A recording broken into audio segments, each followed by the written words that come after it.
तो ट्रंप की टैरिफ नीति और क्या होगा इससे पूरी दुनिया पर असर, साफ तौर पर क्योंकि अमेरिकी राष्ट्रपति डोनाल्ड ट्रंप ने नए आयात शुल्क की घोषणा की है जिसमें दुनिया भर के देशों पर लगाए जाने वाले शुल्कों की रूपरेखा बताई गई है। अमेरिकी राष्ट्रपति के द्वारा घोषित किए गए आयात शुल्क के मुताबिक भारत पर 26% टैरिफ लगाया जाएगा। ट्रंप ने भारत पर 26% रेसिप्रोकल टैरिफ लगाया है। वहीं अमेरिका की ओर से चीन पर 34%, यूरोपीय संघ पर 20% और जापान पर 24% टैरिफ लगाया गया है। ट्रंप ने ये घोषणा make America wealthy again event को संबोधित करते हुए की है।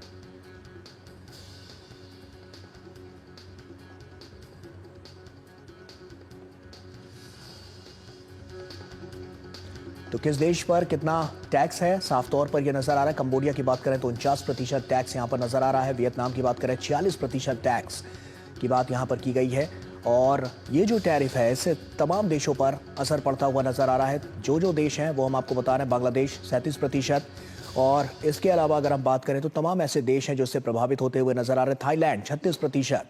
और काफी महत्वपूर्ण ये भी है कि जानना होगा कि किस तरह से अब आने वाले समय में दिशा और दशा बदलती हुई नजर आएगी। जो व्यापारिक दृष्टिकोण है उसके लिहाज से चीन पर 34% का टैरिफ लगाया गया है। दक्षिण अफ्रीका की बात करें तो 30%, और ये तमाम ऐसे देश हैं जो खासा इससे प्रभावित होते हुए नजर आ रहे हैं। और पूरी दुनिया में इस बात की हलचल मची हुई है। पाकिस्तान की बात करें 29% टैरिफ यहां पर लगाया गया है। तो किस देश पर कितना टैक्स लगाया गया है टैरिफ के जरिए वो साफ तौर पर नजर आ रहा है। भारत की बात करें तो 26%। तमाम ऐसे देश हैं जो पूरी दुनिया में आपकी बार देख रहे हैं कि किस तरह से जो ये टैरिफ नीति है उससे साफ तौर पर एक टैरिफ वॉर भी नजर आती हुई नजर आ रही है। दक्षिण कोरिया की बात करें 25%, और बहुत कुछ इससे बदलने वाला है क्योंकि व्यापारिक दृष्टिकोण से भी अगर बात करें तो आने वाले समय में क्या कुछ हो सकता है इस पर सबकी निगाहें टिकी हुई हैं। जापान की बात करें तो भी आपने देखा कि किस तरह से लगातार जो इस पर वैश्विक उपभोक्ताओं के लिए आयातित जो वस्तुएं हैं वो किस तरह से महंगी होती हुई नजर आएंगी। वैश्विक व्यापार पर इससे सीधा जो फर्क है वो पड़ता हुआ नजर आएगा, और तमाम ऐसी चीजें हैं जो प्रभावित होती हुई नजर आएंगी। खासकर भारत चीन जैसे देशों के निर्यात पर भी अब साफ तौर पर असर पड़ता हुआ नजर आएगा। तो वैश्विक स्तर पर क्या कुछ इसका असर पड़ेगा ये हम आपको बता रहे हैं। अमेरिका और सहयोगी देशों में मंदी की आशंका जो है वो भी बढ़ती हुई नजर आ रही है।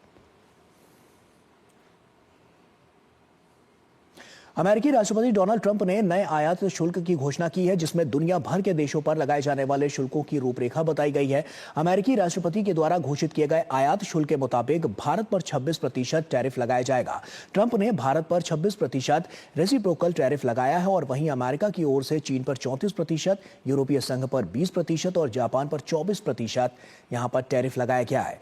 ट्रंप ने यह घोषणा भी की है, और यूएस मार्केट पर भी साफ तौर पर इसका असर देखने को मिल रहा है। अमेरिका में ट्रंप प्रशासन द्वारा नए टैरिफ लगाने की घोषणा के बाद पूरी दुनिया में टैरिफ वॉर की जो है शुरुआत हो गई है, और हलचल भी इसकी अब तेज होती हुई नजर आ रही है। खुद अमेरिका के बाजारों में भी बड़ी गिरावट के संकेत ये बताते हैं कि टैरिफ को लेकर अमेरिका में बेचैनी महसूस की जा रही है। और इस बीच अमेरिकी डॉलर में येन और यूरो के मुकाबले गिरावट दर्ज की गई है, और सोना ऑल टाइम हाई पर बना हुआ है। गुरुवार को टैरिफ की घोषणा के बाद नैस्डैक फ्यूचर्स में 4.5% की गिरावट दर्ज की गई है। डाउ फ्यूचर्स में 1000 अंकों से ज्यादा की गिरावट दर्ज की गई है, और ऐसी आशंका जताई जा रही है कि अमेरिका में कारोबारियों को टैरिफ वॉर का डर सता रहा है।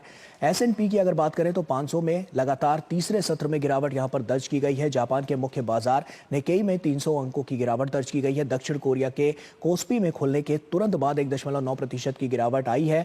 कोस्पी 2459.30 पर कारोबार करता हुआ नजर आ रहा है। पूरी दुनिया में हलचल साफ तौर पर नजर आ रही है, और जिसके आंकड़े लगातार निकलकर सामने आ रहे हैं जो हम आपके साथ साझा भी कर रहे हैं।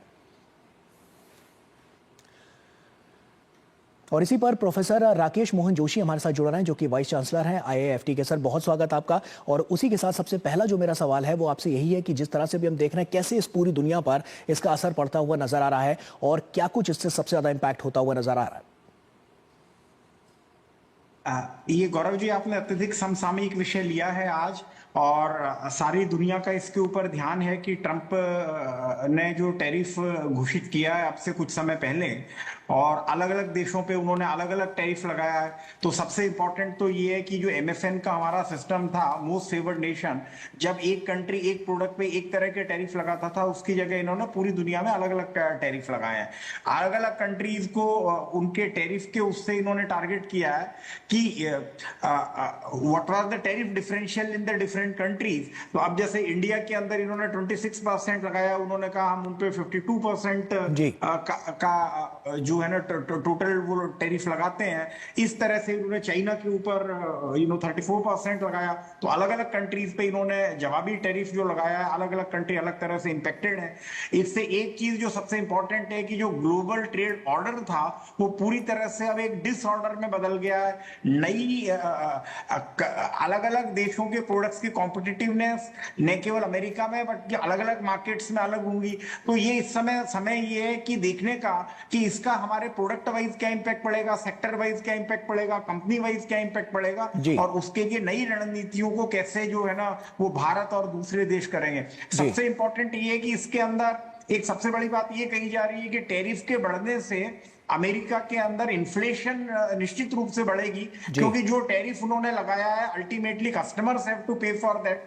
तो दो चीजें, एक तो कस्टमर को पे करना पड़ेगा और दूसरा जिन देशों पे टैरिफ लगाया है उनकी राकेश सर, ये इस बात को भी समझने की जरूरत है कि ट्रंप ने जो टैरिफ लगाया है उसका खामियाजा खुद कहीं ना कहीं अमेरिका भी भुगत रहा है, क्योंकि हमने देखा है कि बाजार की शुरुआत में ही जिस तरह के आंकड़े जो नजर आए वो लाल निशान के साथ नजर आए। तो ऐसे में साफ तौर पर जो हलचल है वो तो खुद उनके देश में भी है। तो इसकी नीतियां क्या कहती हैं, क्यों अगर इस तरह के टैरिफ लगाए गए जिससे खुद अमेरिका को नुकसान उठाना पड़ रहा है? नहीं, ये तो उनको पहले ही पता था कि जब आप टैरिफ लगाएंगे तो देश के अंदर जो प्रोडक्ट्स है उसकी कॉस्ट बढ़ेगी, क्योंकि tariff is import duty plus the import tariff. तो उसकी जब कॉस्ट बढ़ेगी तो कस्टमर को वो प्रोडक्ट जो है वो महंगा मिलेगा। तो कस्टमर को प्रोडक्ट महंगा मिलेगा तो उसकी डिमांड कम होगी। तो उसकी डिमांड कम होगी, इसको देखते हुए शेयर बाजार रिएक्ट कर रहे हैं कि उसकी डिमांड शायद वो ना रह पाए जो पहले थी। अब ये डिफरेंशियल टैरिफ के अंदर इसकी कैलकुलेशन थोड़ी सी ज्यादा कठिन हो गई है, क्योंकि अलग अलग देशों की जो प्रोडक्ट है उसकी कॉम्पिटिटिवनेस और उनकी बाजार में प्राइस अलग होगी। कुछ प्रोडक्ट ऐसे हैं जो कि कंज्यूमर प्रोडक्ट है, कुछ ऐसे हैं जो इंटरमीडिएट प्रोडक्ट पे टैरिफ बढ़ने से the cost of production in America ज्यादा होगी। लेकिन इसमें डोनाल्ड ट्रंप का और उनके इकोनॉमिस्ट का सोच ये है कि अगर आप टैरिफ ज्यादा लगाओगे तो इंपोर्टेड प्रोडक्ट महंगे होंगे, इंपोर्टेड प्रोडक्ट महंगे होंगे तो देश में मैन्युफैक्चर्ड प्रोडक्ट जो है वो ज्यादा कॉम्पिटिटिव हो जाएंगे, और जब वो कॉम्पिटिटिव होंगे तो उनका मानना ये है कि देश के अंदर उससे एम्प्लॉयमेंट बढ़ेगा, देश के अंदर जॉब क्रिएशन बढ़ेगा और उनकी इकोनॉमी को उससे फायदा होगा। तो ये एक देखने वाली बात है। लेकिन अभी तक की जो ट्रेड थ्योरीज कहती आई है वो फ्री ट्रेड के ऊपर हमने बात की, हमने अभी तक ये बात वर्ल्ड ट्रेड ऑर्गेनाइजेशन का पूरा सिस्टम इस पे था कि टैरिफ अगर कम होगा तो you should be able to produce anywhere and market anywhere, और उससे ग्लोबल इकोनॉमी में बहुत ज्यादा इजाफा भी हुआ है। बिल्कुल, और इन सब जो ये तमाम जो तथ्य हैं साफ तौर पर दर्शा रहे हैं कि आने वाले समय में किस तरह से एक बड़े बदलाव की जो तस्वीर है वो तो पेश होती हुई नजर आएगी, लेकिन तमाम देश हैं जो इसका विरोध भी करते हुए नजर आ रहे हैं। राकेश सर, आप बने रहिए हमारे साथ, क्योंकि अभी हम यहाँ पर एक छोटे से ब्रेक के लिए रुक रहे हैं। ब्रेक के उस पार जब लौटेंगे तो बिम्स्टेक को लेकर आपसे चर्चा जारी रखेंगे। छोटा सा ब्रेक यहाँ पर लेते हैं, जल्द हाजिर होते हैं।